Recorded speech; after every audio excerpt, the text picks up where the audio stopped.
Hello my dear students, welcome back to the channel. ପିଲାମାନେ ଆଜି ଆମେ ମାନେ ତୃତୀୟ ଶ୍ରେଣୀର ଆମ ଭାଷା ଆମ ସାହିତ୍ୟ ବହିର ସବୁ ସୁନ୍ଦର ବିଷୟର ଅଭ୍ୟାସ କାର୍ଯ୍ୟ ଆଲୋଚନା କରିବା। ତା ପୂର୍ବରୁ କହିଲେ କି ପିଲାମାନେ ଯେଉଁମାନେ ମୋ ଚ୍ୟାନେଲରେ ନୂଆ ଅଛି ଚ୍ୟାନେଲକୁ ସବସ୍କ୍ରାଇବ୍ କରିଦିଅ, ପାଖରେ ଥିବା ବେଲ୍ ଆଇକନକୁ ପ୍ରେସ୍ କରିଦିଅ, ଯାହାଫଳରେ କି ମୁଁ ଅପଲୋଡ୍ କରୁଥିବା ନୂଆ ନୂଆ ଭିଡ଼ିଓର ନୋଟିଫିକେସନ୍ ତୁମମାନଙ୍କ ପାଖରେ ସର୍ବପ୍ରଥମେ ପହଞ୍ଚି ପାରିବ। ଚାଲ ଦେଖିନେବା ଅଭ୍ୟାସ କାର୍ଯ୍ୟ ଗୁଡ଼ିକର କ୍ୱେଶ୍ଚିନ୍ ଗୁଡ଼ିକ କ'ଣ ଅଛି ଏବଂ ତାର आंसर गुड़िक बुझी ना नहीं देखने प्रथमे प्रथमे किछि शब्द जानी नबा ठीक अच्छे। प्रथमे किछि कष्ट शब्द जानी नबा ए विषयर अमल अमल कहले आदाय ऋतु कहले विभिन्न पाणीपाग जनित समय को ऋतु कह जाए जेमती कि वर्षा ऋतु है तापरे ग्रीष्म ऋतु कहले खरा ऋतु है शीत ऋतु ठीक अच्छे। ये सब ऋतु कहले पाणीपाग जनित समय को ऋतु कह जाए। प्रचुर कहले यथेष्ट बा बेसी खाप खुआइबा कहले ताल रखी चलिबा। पुनेई कहले पूर्णिमा पुनेई पर्व कहले पूजा पर्व लक्ष्य कहले उद्देश्य मंद कहले खराब सभिए कहले समस्ते। वे प्रश्न उत्तर गुड़िक देखि नबा। प्रथम प्रश्न रे कोन देछि अभ्यास कार्य रे आस कथावार्ता हेबा।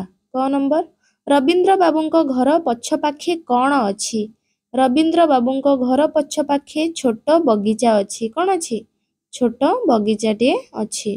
देन ख नंबर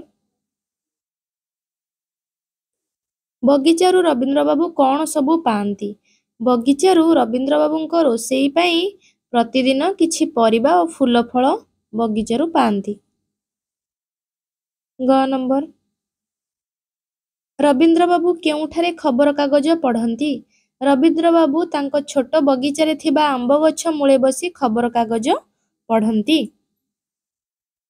घ नंबर माधवी को केउ ऋतु भल लागे माधवी को ग्रीष्म ऋतु भल लागे कहीं कारण भी देइछि माधवी को ग्रीष्म ऋतु बहुत भल लागे एही ऋतु रे वर्षा कादुଅ न थाए कि शीतरे देह थरु न थाए चारिआडे सफा सुतुरा थाए ओ बेले बेले देख पिला माने बेले बेले टाण खरा हेले भी एही ऋतु पाई पृथ्वी रे वर्षा हुए तेणु माधवी को ग्रीष्म ऋतु भारी भल लगे।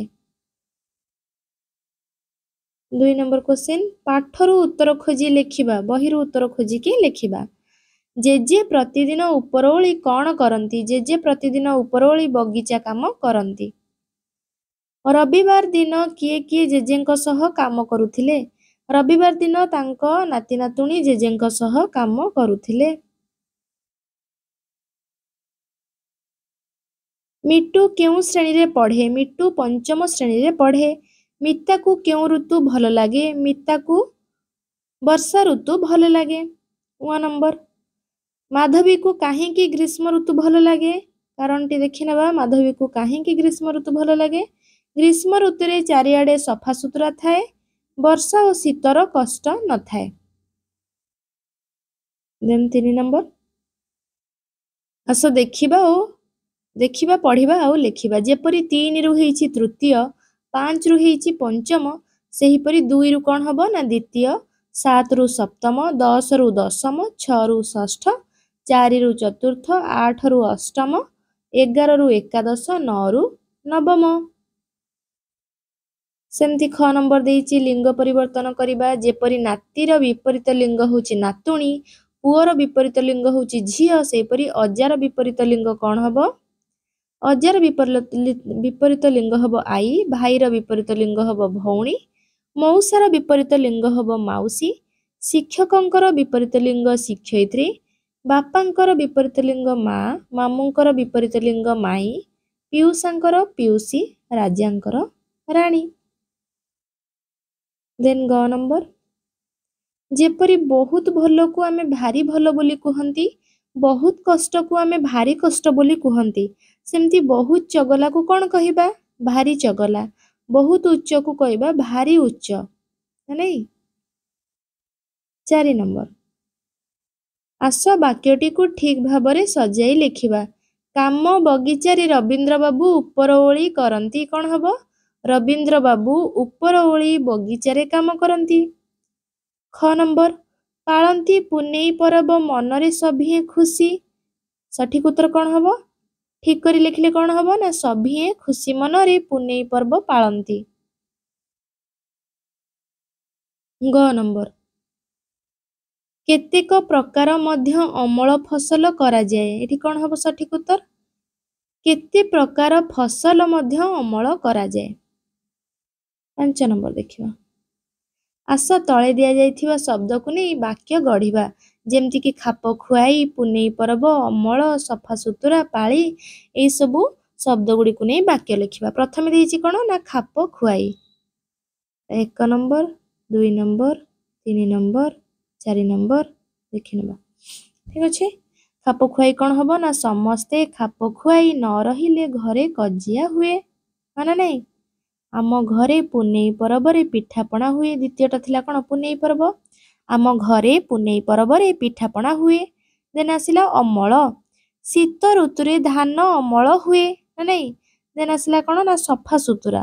ମୁଁ ପ୍ରତିଦିନ ବିଦ୍ୟାଳୟକୁ ସଫାସୁତୁରା ହୋଇଯାଏ ନା ନାଇଁ। ତାପରେ ଆଉ ଗୋଟେ ଥିଲା ପାଳି। ପାଳି 5 ନମ୍ବରରେ ପାଳି ଆମେ ବିଦ୍ୟାଳୟରେ ପାଳି କରି ପ୍ରାର୍ଥନା କରୁ। କର ନା ନାଇଁ। ତାପରେ ଆସିଲା 6 ନମ୍ବର ତଳ କଥା ଗୁଡ଼ିକ କିଏ ଓ କାହିଁକି କହିଛି ଲେଖିବା। ମୋତେ ଶୀତ ଋତୁଟି ଭାରି ଭଲ ଲାଗେ। ଏ କଥା କିଏ କହିଛି? ଶୀତ ଋତୁ କାହାକୁ ଭଲ ଲାଗେ ସେଟା ଜାଣିବା। କିଏ କହିଛି ଆଉ କାହିଁକି କହିଛି? ଏ କଥା 5ମ ଶ୍ରେଣୀରେ ପଢ଼ୁଥିବା ଛାତ୍ର ମିଟୁ କହିଛି। କାରଣ ଶୀତ ଋତୁରେ ଗରମ ବା ବର୍ଷା ନଥାଏ, ଦେହକୁ କଷ୍ଟ ହୁଏ ନାହିଁ, ଲୋକେ ବିଲରୁ ଫସଲ ଅମଳ କରନ୍ତି, ବାଡ଼ି ବଗିଚାରୁ ନାନା ପ୍ରକାର ପନିପରିବା ମିଳେ, ସମସ୍ତେ ମନ ଖୁସିରେ ପୁନେଇ ପରବ ପାଳନ୍ତି। ସେଥିପାଇଁ ମିଟୁକୁ ଶୀତ ଋତୁ ବହୁତ ଭଲ ଲାଗେ। ଦେନ୍ ଆଉ ଜଣେ କ'ଣ କହିଛି ଖ ନମ୍ବରରେ ମୋତେ ବର୍ଷା ଋତୁଟି ଭାରି ଭଲ ଲାଗେ। ଏ କଥା କିଏ କହିଛି? ଏ କଥାଟି ମିତା କହିଥିଲା। କାହିଁକି ନା ବର୍ଷା ଋତୁରେ ପ୍ରଚୁର ପାଣି ମିଳେ, ଗାଧୁଆ ପାଧୁଆ ଧୁଆ ଧୋଇରେ ଖୁବ୍ ସୁବିଧା ହୁଏ, ଚାରିଆଡ଼ ନୂଆ ଗଛ ପତ୍ରରେ ସୁନ୍ଦର ଦେଖାଯାଏ, ବଗିଚାରୁ ବହୁତ ପନିପରିବା ମିଳେ।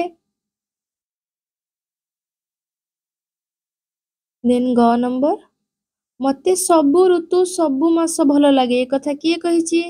ଏ କଥା ନିଜେ ରବୀନ୍ଦ୍ର ବାବୁ କହିଛନ୍ତି। କାରଣ ସବୁ ଋତୁ ଓ ସବୁ ମାସ କିଛି ନା କିଛି ଉପକାର କରିଥାନ୍ତି। ଗ୍ରୀଷ୍ମ ଋତୁ ବର୍ଷା ଋତୁକୁ ନିମନ୍ତ୍ରଣ କରିଥାଏ। ଶୀତ ଋତୁରେ ଅନେକ ପ୍ରକାର ଫୁଲ ଓ ଫଳ ପନିପରିବା ମିଳେ, ବାଟଘାଟ ମଧ୍ୟ ପରିଷ୍କାର ଥାଏ ନା ନାଇଁ। ସେଥିପାଇଁ ରବୀନ୍ଦ୍ର ବାବୁଙ୍କୁ ସବୁ ଋତୁ ଭାରି ଭଲ ଲାଗେ। ଘ ନମ୍ବର ମୋତେ ଗ୍ରୀଷ୍ମ ଋତୁଟି ଭଲ ଲାଗେ। ଏ କଥା କିଏ କହିଛି? ପୂର୍ବରୁ ପଢ଼ି ସାରିଲଣି। ଏ କଥା ମାଧବୀ କହିଛି। ଗ୍ରୀଷ୍ମ ଋତୁରେ ବର୍ଷା କାଦୁଅ ନଥାଏ, ଶୀତରେ ଦେହ ଥରୁ ନଥାଏ, ଚାରିଆଡ଼ ସଫା ସୁତୁରା ଥାଏ। ଏହି ଋତୁ ପାଇଁ ପୃଥିବୀରେ ବର୍ଷା ହୁଏ। ଦେନ୍ ଆସିଲା 7 ନମ୍ବର। 7 ନମ୍ବର କ'ଣ କହିଛି ନା ଆସ ତଳେ ଥିବା ଚିତ୍ରକୁ ଦେଖିବା, ସେଇ ଚିତ୍ର ବିଷୟରେ କିଛି ଲେଖିବା। ଗୋଟେ ଚିତ୍ର ଦେଖିଦେଉଛି ପିଲାମାନେ। ଏଇଟା ଭାସିଛି ଆମର କାଗଜ ଡଙ୍ଗା ବିଷୟରେ ବି ଏଇ ଚିତ୍ରଟି ଥିଲା। ପିଲାଟି ଡଙ୍ଗା ଭସଉଛି ନା ନାଇଁ।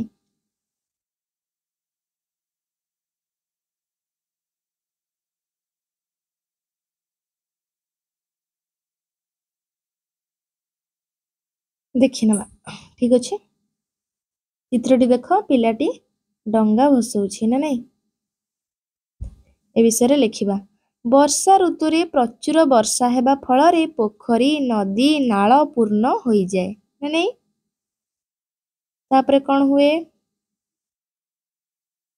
ଗାଁ ଦାଣ୍ଡରେ ବର୍ଷା ପାଣିର ସୁଅ ଛୁଟେ।